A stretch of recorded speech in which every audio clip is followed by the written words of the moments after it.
Hi, everybody. Welcome to episode 25 of Valiant Effort. My name is Josh. I'm Nick. The name of this episode is At War with Unity, and this is our pivotal episode, the one where we announce the Gold Book winner. But you're just going to have to wait until the very end of the episode in order to hear who the winner is. And don't fast forward. Yeah. Listen through the episode. Don't go to the end just to hear if you're the winner. That's just cheating. That is cheating. By the way, it's the 10 seconds after the episode airs. That's when we're playing it. It's not like at the end before the end. It's the end. Don't tell them exactly where it is, because then they're just going to fast forward to it. Well, we just told them not to fast forward to it, and we're placing their trust in them to not go and fast forward. And if you go and fast forward, well, then shame on you. And I'm pointing at the microphone like the microphone represents all of our 20 listeners.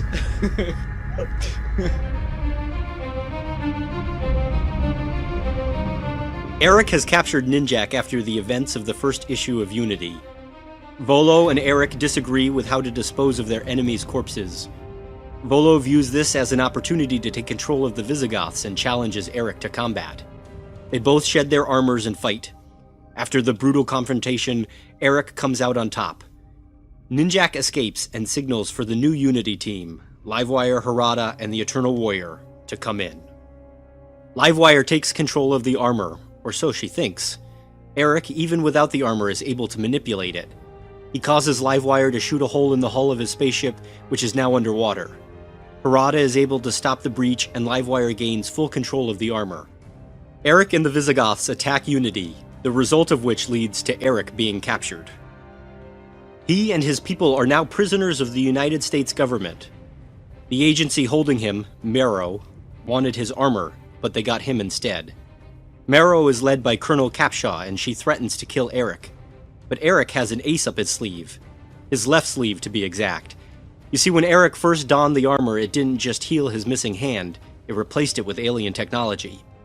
The US wants to study Eric, and in exchange, they will give his people a new homeland. Livewire returns the armor to Eric, and a plot of land in Nebraska has been given to him and his people. But land isn't free. Capshaw wants Eric to be in her employ. Eric reluctantly agrees. He travels back to his underwater spaceship on a mission from her to stop the Russians from retrieving alien technology. Eric appears to be successful and blows up the spacecraft. But the Russians have already retrieved some items. What was it like reading this book, Nick? Because I remember when I first read this book, I read issue 1 of Unity, and then I read issue 19 of XO, and then I read issue 2 of Unity, and then I read issue 20 of XO, like that. They went back and forth. And then I got the trades, and I read the trades individually, but it made sense because I kind of had the context. So how is it for you as a new reader, reading Unity as a trade by itself and then reading this as a trade by itself? It was a different experience than what you had just mentioned. I read Unity as one book as itself, and then XO Manowar as a separate story as well, knowing full well that they both blend into being the same story. It would have been nice to actually have read it the way that you read it. Yeah. Because I really, really want to go back and read Unity again to see everything melds together like a cog. It fits in pretty well, I think. Yeah. There's many things that I couldn't remember exactly how things went down. Like, I couldn't remember how Eric captured Ninjak. Mm-hmm. And all of a sudden, I just see Ninjak captured, and I was like, I thought it was a flashback of like a while ago or something.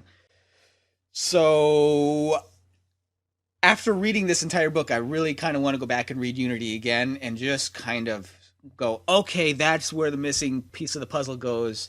This is where this piece fits. This is what happened at this time. Now everything makes more sense. When you read Unity, I asked you this question because it was a leading question because I knew I would ask the question the next episode. I asked you, was it a cohesive story? Did you feel like you were missing any parts? And you said no at the time. Yeah. Do you think you could read this book as a cohesive story and not feel like you're missing parts? I feel like Not as much for this one. They try to give like a little. Yeah, they have the little synopsis That's it. in between each issue that shows what happened in Unity. Yeah. And for the most part, they do a pretty good job with that, but it's only one page. Yeah, it's only one page, and it's kind of like what they do on, on TV shows. Like, on the last episode of blah, such and such, this is what happened, and then this, and then this, and then this. Now let's join our friends. It's kind of like that, and But it's weird to read that like in the middle of a story. It was a little weird because it was. Like, I know what's going on. It was a nice little refresher, but not everything was explained. And I know they can't really explain everything in that one-page panel. So it didn't read as easily as Smoothly, I should say, than Unity did. Not knowing if this belonged to, or I should say, if it fit into another story, then it would have read fine. I would have maybe had some questions like, wait, where did this happen? Or why is there just situation? a random one-page recap here in the middle of the story? Well, like I'm saying, for instance, just eliminating those recaps. And if I didn't get to see those, I still would have read this fine. But it would have felt like things were missing in this one rather than the other one where it didn't feel like things were missing to me. Do you wish that they had collected it in one volume? Well, after you said that the way that you read it, it would have been pretty neat to read it that way, I think. Yeah. But I understand that they can't do it that way because it's got to be XO Manowar. I don't actually understand why they can't do it that way. I think that they should do it that way. I think that they should make another book. Yeah, just like that. Just well, for the Harbinger Wars, they did that. They had a one-volume collection, and they put the issues in order. And for the upcoming Armor Hunters, they're also going to be doing that as well. That's a word that I don't you've know. Thrown out. No, you've thrown that out once before. Okay. So, but that's not how we're going to read Armor Hunters. We're going to read it kind of like this. So as a reader, I guess I want to read the most cohesive story. So I would have rather purchased it that way, but I guess I understand why they want to have Volume 5 of XO Manowar as its own thing.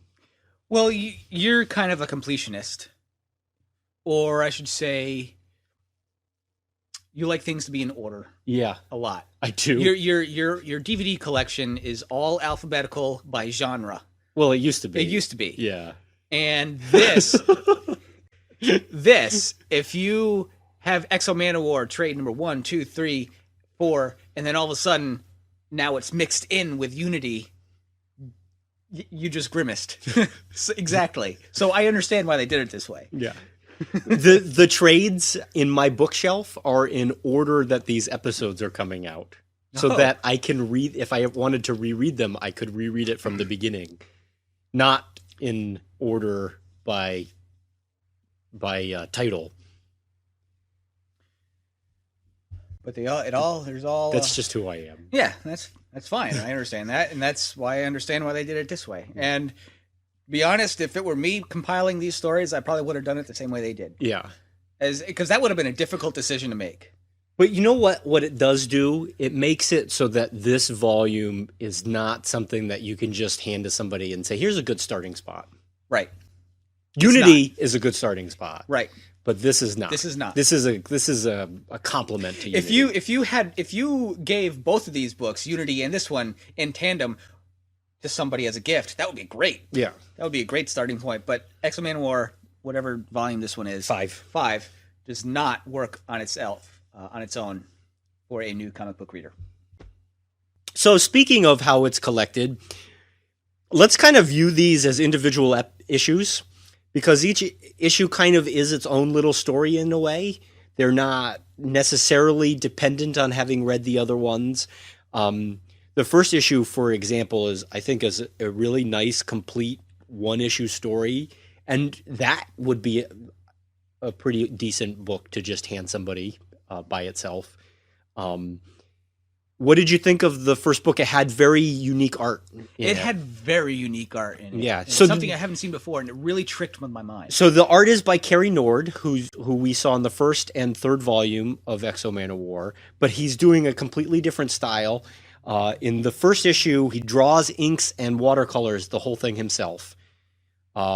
You can tell he spent a lot of time on it. Then in the next 3 issues, he did layouts, pencil layouts. Do you know what that means? Nope. Pencil layouts means where you do sketches and you arrange the panels, and then somebody comes over and does more complete artwork.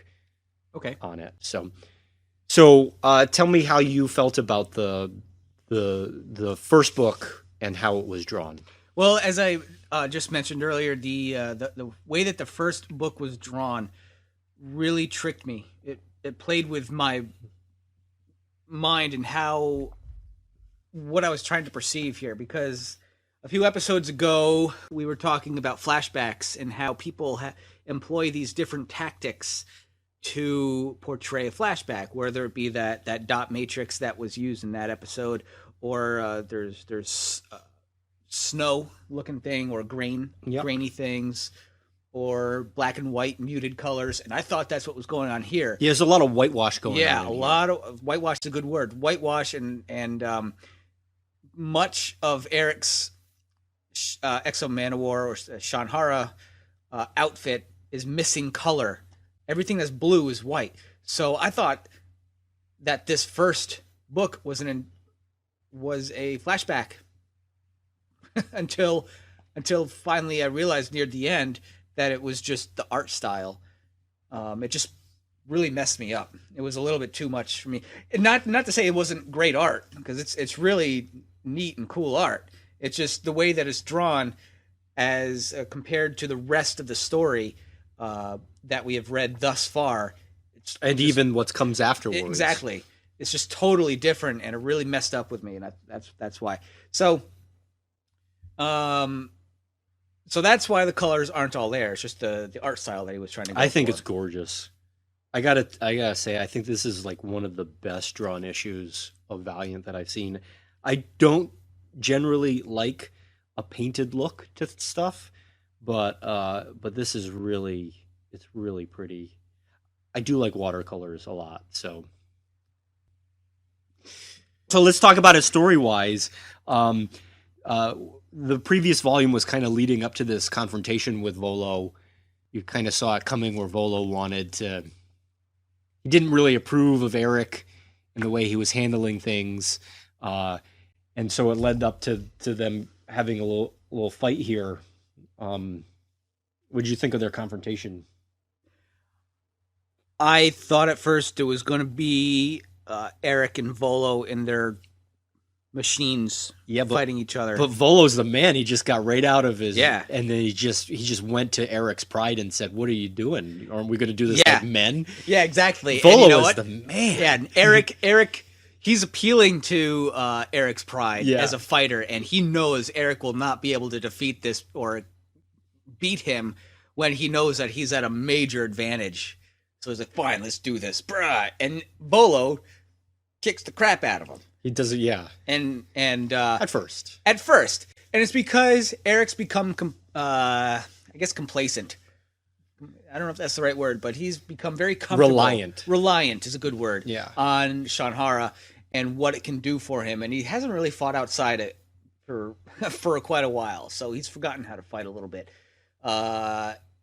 So yeah, he let his guard down, and he gets his head beaten quite well. And good for Volo. I like Volo. Volo's a cool... He's supposed to be a bad guy in this, but... No, I disagree. I don't think he's supposed to be a bad guy. I think he's just a counterpoint to Eric. I do think that Eric is in the right in the particular argument they're having. The particular argument they're having is about how to treat the dead. I agree with Eric on that front. Right. Yes. So Eric wants to have... he says, well, even though they're our enemy, we should have respect for them. Yeah. So I do agree with him there, but for the most part, I've actually kind of sided more with Volo. So, yeah, and they kind of broed it out. Yeah, they fought, and they're like, "Hey, man, we're good friends." Yeah, now. and then after that, it's like, "Oh, okay, now I respect you." Yeah.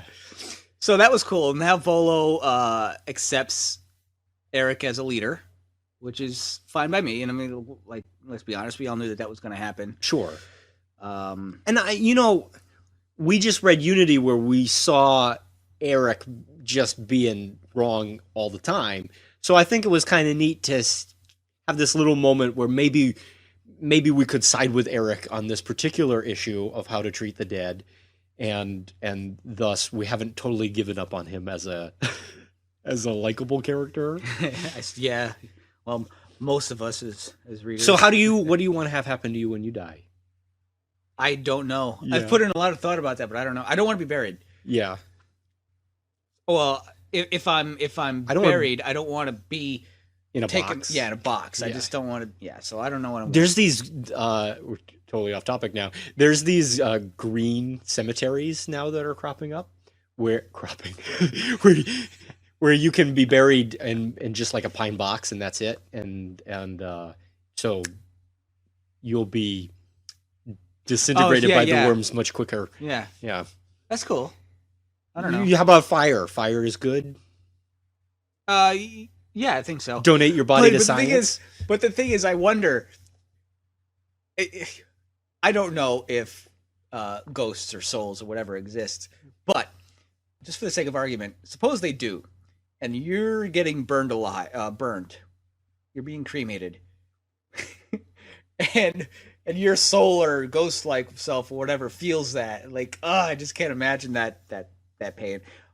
I know that most likely is not the case, but there's no way to prove or disprove that. But I've just always wondered that. But I've put a lot of thought in it. I still don't know what I'm going to do. I want to be buried someplace where a birch tree can grow from my remains. Bury me, put some birch tree seeds down, let them feed off the nutrients of me, and I'll live on as a tree. It should be a Joshua tree. Well, then I'd have to be in the desert. Birch trees are my favorite, but that's because I'm from Maine. That's funny. Well, it used to be weeping willows. Yeah, weeping willows are beautiful, yeah. Well, now that we've gone completely off topic. Listeners, how do you want to be buried? Yes. Send us an email at podcast@gmail.com. Did you expect me to ask you that question? No, I did not. I was reading it and I just thought, Nick and I have never had this conversation. Maybe I should just ask him. I remember you wrote a story in high school where you had to write a eulogy for yourself. I did. You did not want to write a eulogy in the first person, so you wrote me reading your eulogy. I did, yes. I still have that. I thought that was cool. I was very flattered then. Like, you chose me. That panel in the second book, that 2 full page spread panel of the radar or the satellite imagery looking over at all the battleships and stuff. And one guy says, well, there's 3 countries with nuclear weapons. What could go possibly wrong? That I just closed the book at that point, and I was like, this just that's textbook stupidity. Yeah, this text, like, you can't say that and not think that something's gonna go wrong. Well, the next line, the person says, that's not what my movies are like that, but not real life. Yeah. So book 2, we get Vicente Cifuentes' artwork as finished pencils and inks as well in the next 3 books. I thought he did a pretty good job. I particularly like the way he draws Livewire. Because she's so shapely and curvy. He draws Toyo kind of young looking. I don't like the way Toyo looks. But I like his Eternal Warrior and I like his Eric. Toyo looks he looks way too compassionate in that one scene to me, where he's holding. Where he's trying to help Livewire out. Well, we're still on the cusp of where the 55-45 is. But what we've seen so far of his drawings, he's not that emotional. So seeing him with genuine worry in his face, it doesn't seem like him. Yeah. So it's just it took me a little bit out of it, actually, out of the story, just the way his emotions that were drawn in there. It's just he's not stoic enough in this artistry. I see. I'm glad to see Robert Venditti wrote the story. Of course, he's done all the other volumes of XO Manowar, and you can really tell that he likes to write Ninjak. Um, uh, from the lines that Ninjak gets to say, I bet he was pretty happy to get an opportunity with that character again. I really like this one where he goes, anyone object to us listening to our gut from here on out? That was a good one. Yeah. My favorite one was when he said Livewire was going haywire. Yeah. And it just reminded me of when you were talking about puns last week, and that was a good pun. She's going haywire. Maybe Livewire isn't as in tune with the armor as we thought she was in Unity. She seems to be having a lot more difficulty controlling it. Well, at first, though. Yeah, and then she gets it. And in Unity, it just went, I'm having trouble too. Oh, I got it. Yeah. And this was a much more in-depth So we look at that. got the in-between there. So that was neat. Yeah. However, I that's one of the times when I wanted to go back into Unity and see where I could insert that entire scene in between which two panels in Unity. Yeah. Because I couldn't remember like when how much I couldn't think of a time when she was having trouble to when she didn't have trouble.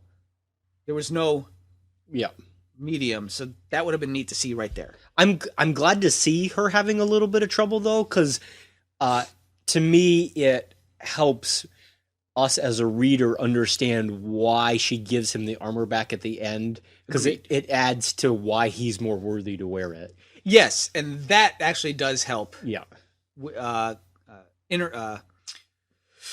Plus the hand stuff, which we'll get into. This shows a more in-depth view of why he deserves it more than her. I still think she deserves it just as much, or almost as much. Yeah. But I could see now why she thinks he deserves it. I also really like that we got to see Harada have limits. You know, he's essentially holding back the entire ocean from filling in on this ship. And it's good to see that was a struggle for him, because we've seen him be super powerful all the time. And the force of the whole ocean must be very hard to hold back. So, So I'm glad to see that he has some limits beyond his need to sleep every 60 days. That was 24 days. I don't remember. It was 48 days. I don't remember. It was 100 days.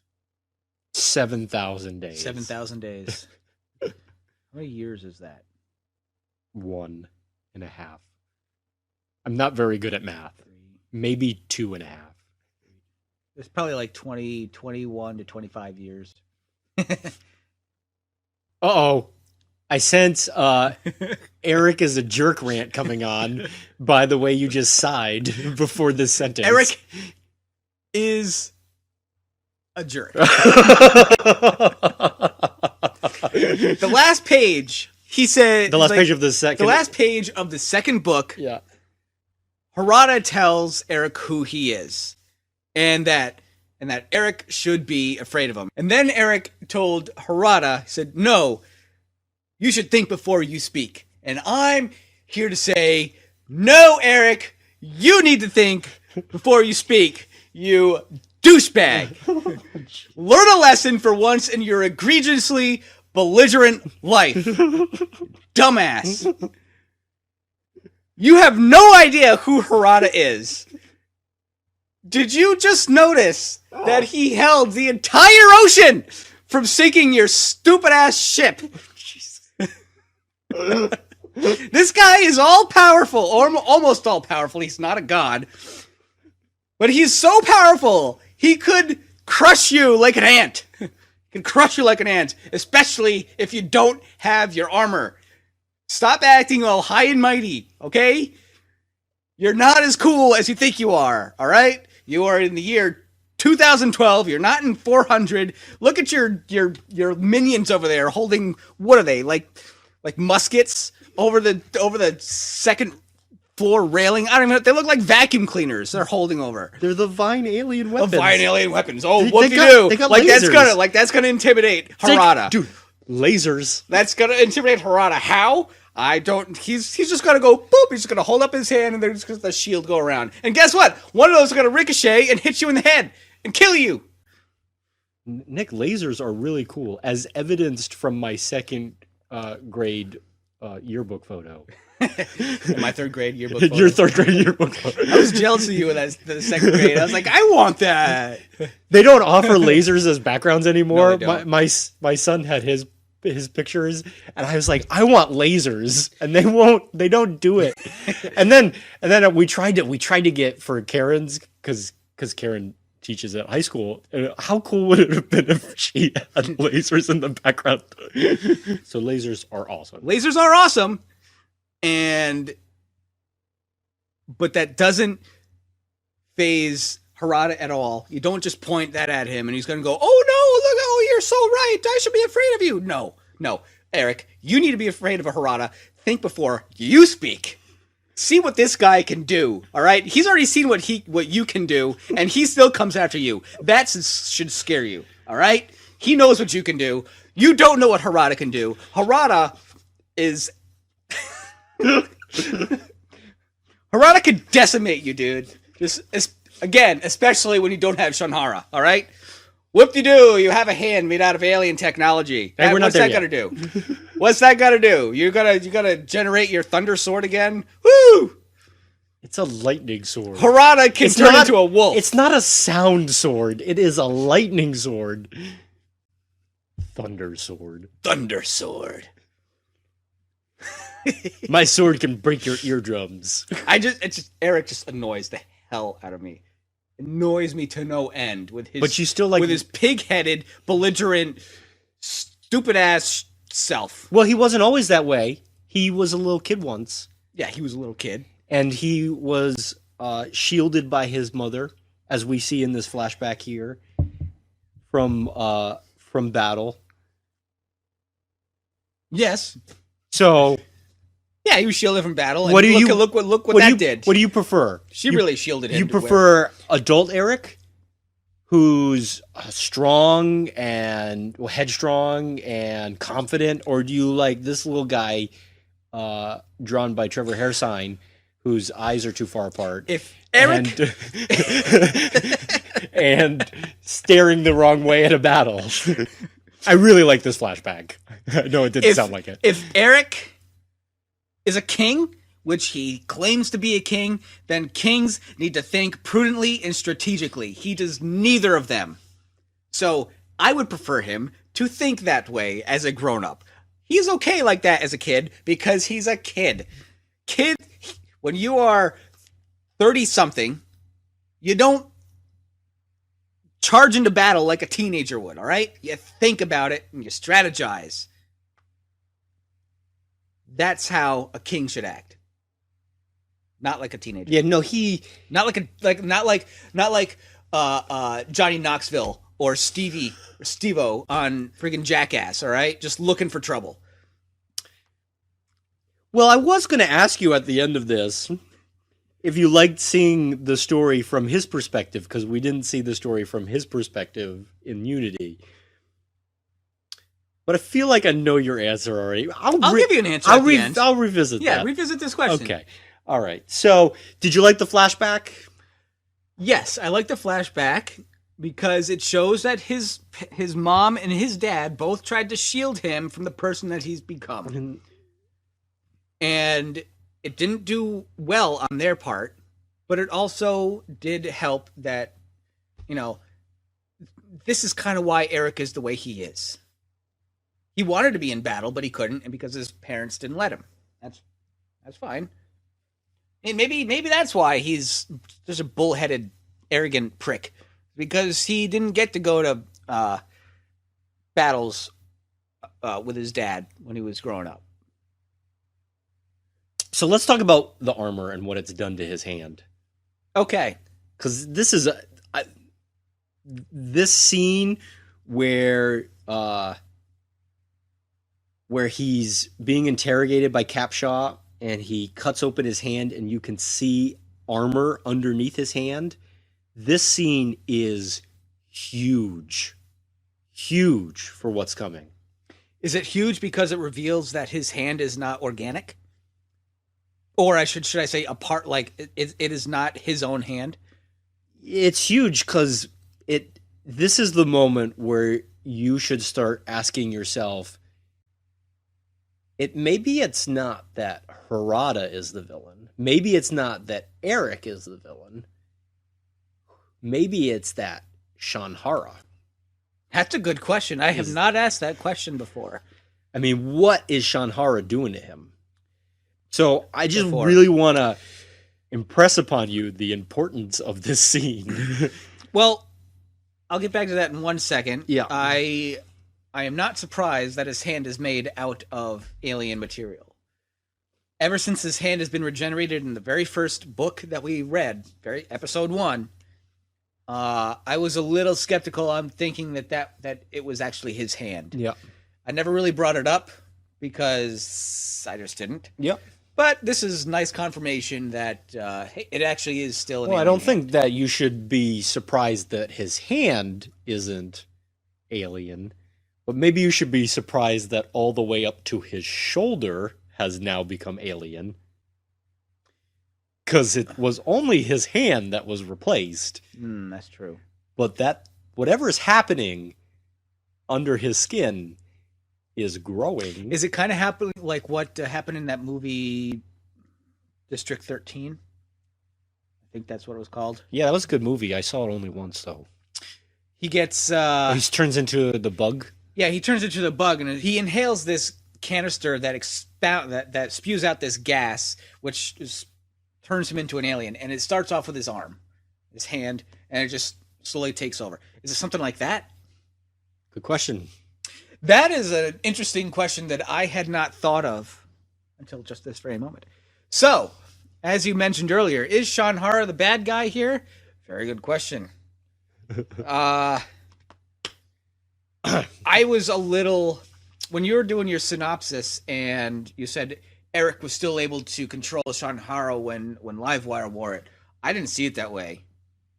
I saw it as Livewire or Shanhara had a mind of its own and knew that Eric wanted to go after Harada, so it was still kind of connected to him in that sense. So it was like, oh, I gotta still go after Harada. Yeah, but you see, he moved his hand, the hand that had been replaced.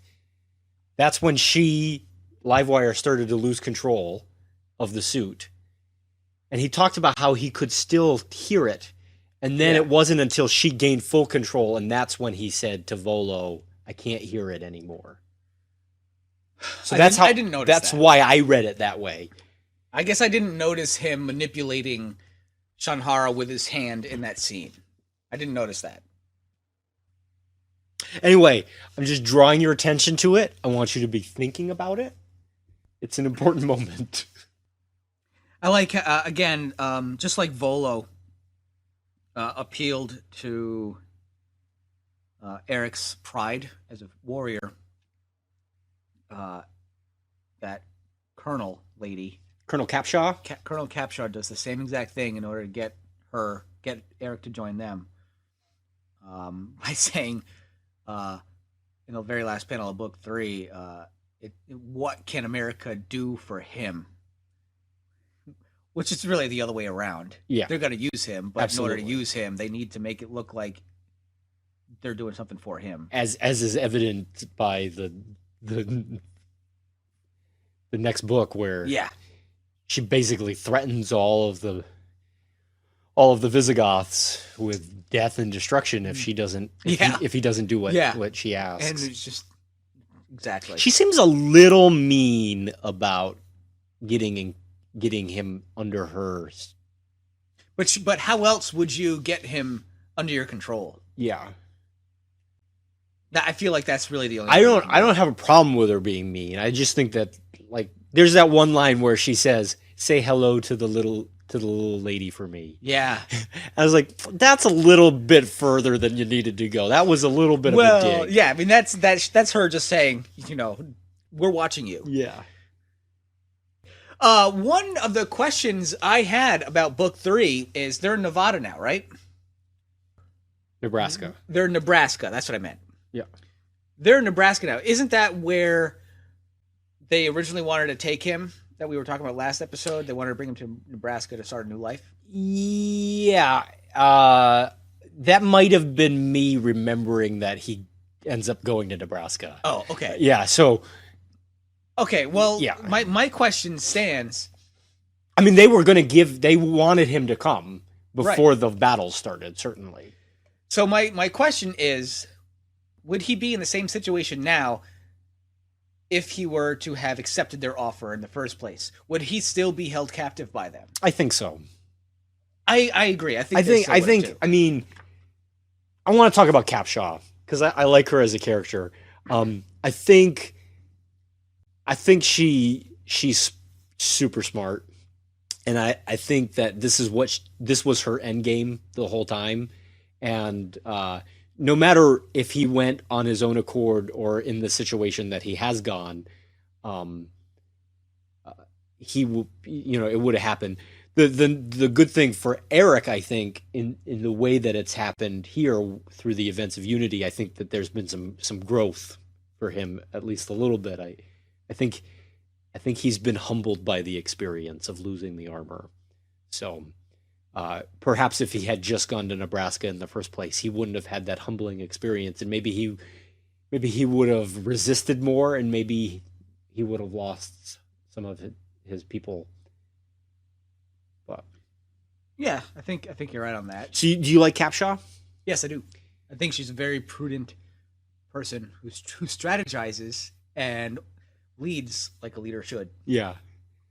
And that's how she got to where she is today. I like how she has all these men working under her, and she is by far more intimidating than them. Yes. It's really well written. She is powerful. Yeah. And that's, as I just mentioned, how a good leader leads. Yeah. And that's what's wrong with Eric in terms of his philosophy on leading. So she gets him to go fight the Russians again, essentially, or at least stop the Russians from gaining alien technology, but not fully. The Russians do have some of those Wolf-class armors, as we see in the last panel. So what do you think is going to happen next? Well, it's pretty evident to me that they're going to do full-on battle with the Divine ships versus Eric. Full on thinking that, that might give him trouble, but I don't think it'll give him trouble as long as he's wearing Shunhara. Yeah, I'm sorry. You think that the Russians wearing the Vine armor are going to attack Eric? Yes. Yes. Yes. I'm sorry. Yeah. Because I think we're done for a while with the Vine themselves. Yeah, and we do know that there's still some guys on Earth, but we haven't really heard anything from them in a little bit. Yeah, and the Russians have suffered such a huge defeat by him that somehow, some way or another, the Russians aren't stupid. They know that they must know at this point that he is otherworldly. So if they have Vine technology, then they know that there are otherworldly worlds out there. Therefore, in order to defeat him, they're going to have to use something extraterrestrial. And the Vine. So, do you think the Russians are going to use it for defense or offense? I think they're going to use offense. Okay. Because they have taken the initiative in the first place, and it doesn't seem like, at least in this story, that they're going to just wait for an attack. I think that to get one up on him, they're going to have to attack him first. The first 3 issues were definitely tie-in books to Unity. The 4th issue took place after the Unity series that we saw, and so it's kind of like post-Unity story, and it's kind of a very simple story. It starts off where he's very relaxed. He's just gone through this stuff, and there's even a scene of 4 panels where he's just laying down and just calm before. It's kind of a very simple issue. What did you think of the issue by itself? Like, I ask this question because I have read where people really did not like this issue because they thought that nothing happened, that it was boring. I liked it because it continued on with the story, and this entire trade wasn't just fit into the events of Unity. It continued the story on just a little bit whet my appetite a little bit for more for Unity and Man of War. Cool. Easter eggs? I thought you said we didn't have any Easter eggs. I want to talk about the cover of XO Manowar number 22. It's the Valiant Signature Series. This is a pretty cool cover. It's by Jim Calafiore. He's one of my favorite artists from the original Valiant universe. He did XO Manowar books. He did Magnus Robot Fighter books, and he did Armorines, which you don't know what that means yet. Nope. I thought that you were talking about like our actual Marines. Oh, Our Marines. No. Like American soldiers? Armorines. Our Marines. Armorines. Armorines. Oh, like armor, like Armorines. No, I'm massively confused right now. Okay, so yeah, we're not there yet.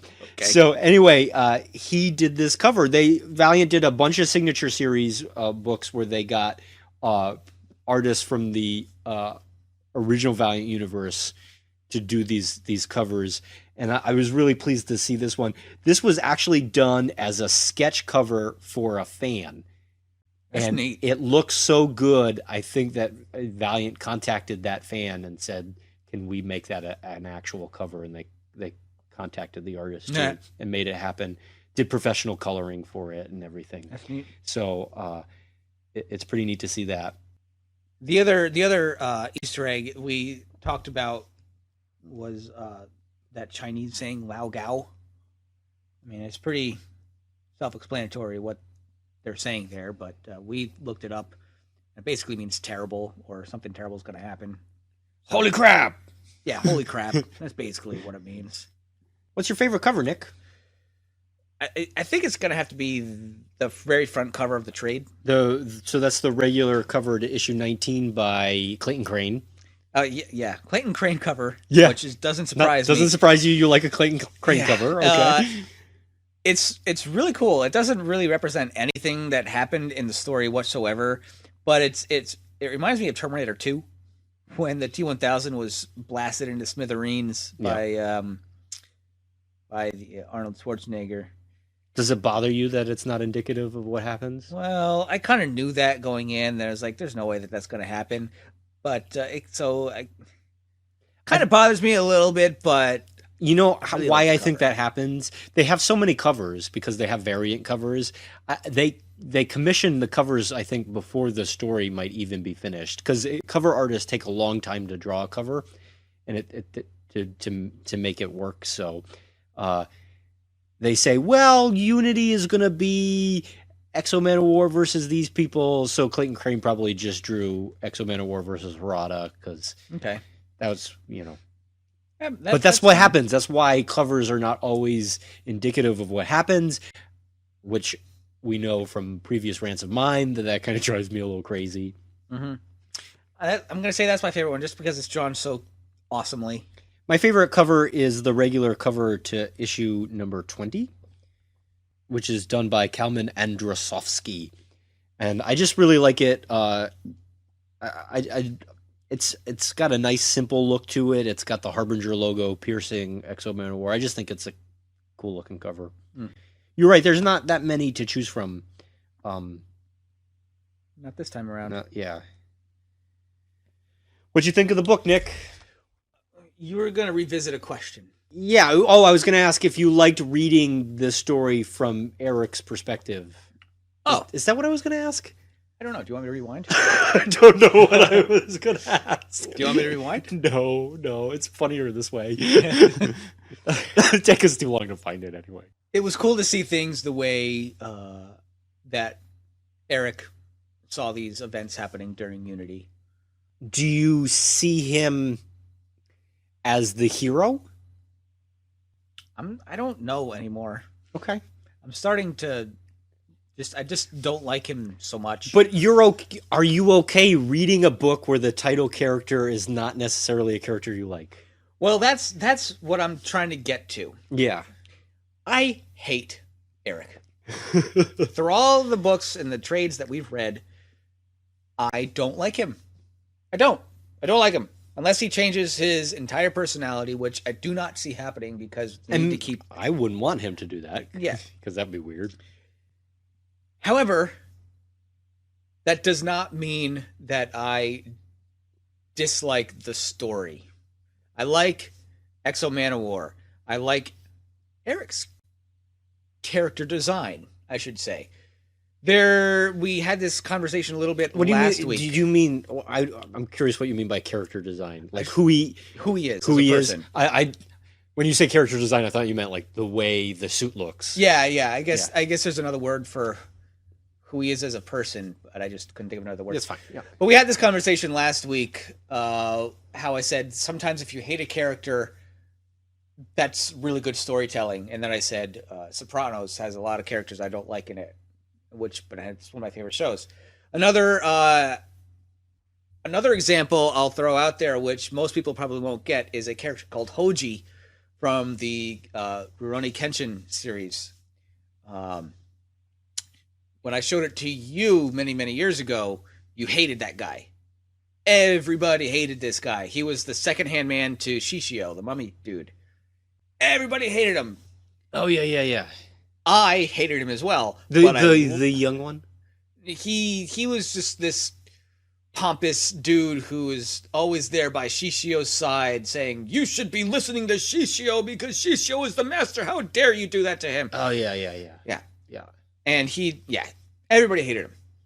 I hated him as well. And I loved it because it showed that the voice actor did a fantastic job portraying how much of a jerk he was. It showed the writing was perfect for this guy, just how hateful he was. That's the same thing for Eric. I hate Eric, but I love that I hate him, and it makes me kind of want to keep reading about him because I don't like him. So that is great storytelling. Actually, you sound like you're more into this book than you were at the beginning. Yeah. And when I was at the beginning, I didn't know what I was getting into at that point.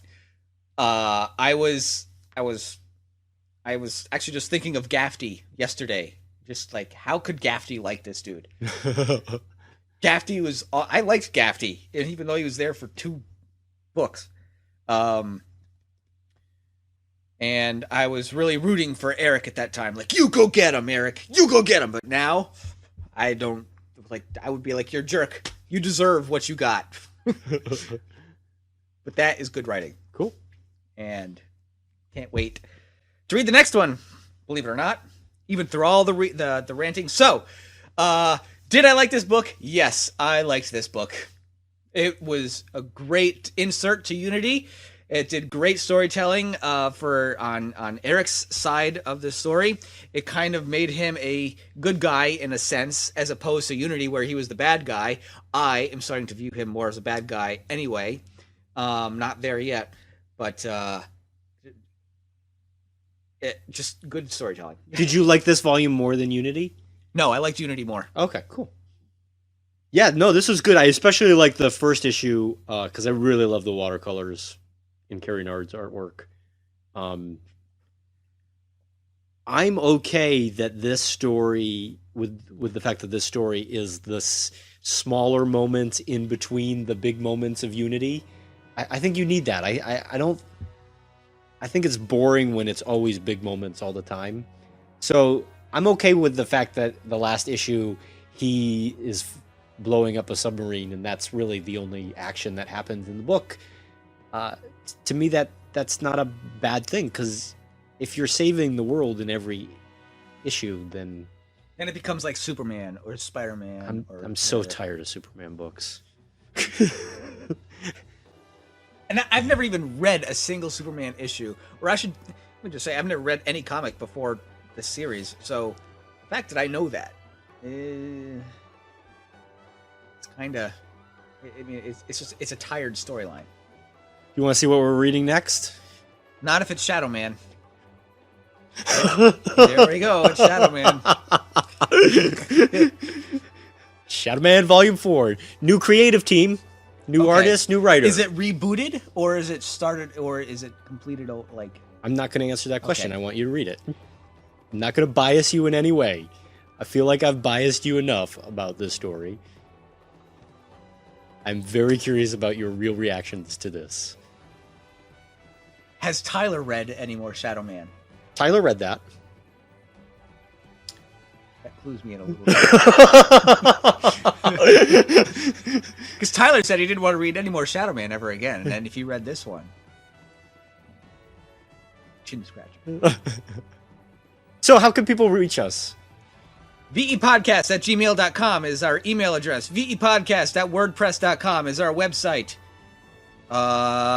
Twitter is @VEpodcast. You can find us on iTunes. Please leave us reviews. We're going to announce a winner in just a second. You can find us on Stitcher, on TuneIn. You can find us on Podkicker. We're on all those places. And we would like you to subscribe in all of those places so that your phone makes an annoying noise every time I release an episode.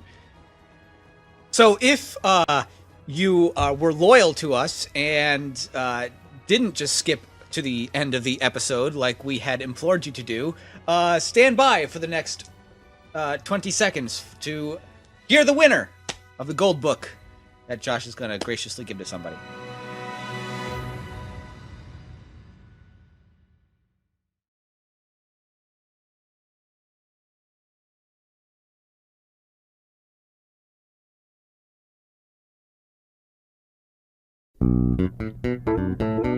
All right, it's time to pick a winner. How are we going to do this? Okay, this is how we're going to do it. I have a list of names of everybody who's left us a review on iTunes with a corresponding number next to them. We're going to go to random.org right now on your computer right now. I can't because we don't have the wireless won't work on this, remember? Okay, I got random. I'll do random.org on that computer over there, and I'll yell you the number, and then you read the corresponding person. So here we go. Way over to this computer over here. My voice is sounding more distant. We got 17 people, so we're going to be doing random.org through 1 through 17, and the number is 15. That would be Mark Rose. Mark Rose is the winner of a gold book. Congratulations, Mark. Mark Rose is the luckiest guy ever. He really is. All right, Mark. Send us an email and with your address, and I'll send you a gold book, buddy. Thank you, everybody, for leaving us a response. We really do appreciate it. We read every single review, and please keep them coming. Who knows? Maybe we'll do something else in the future. So as long as we keep getting iTunes reviews, that means that you'll have another chance to win maybe something else.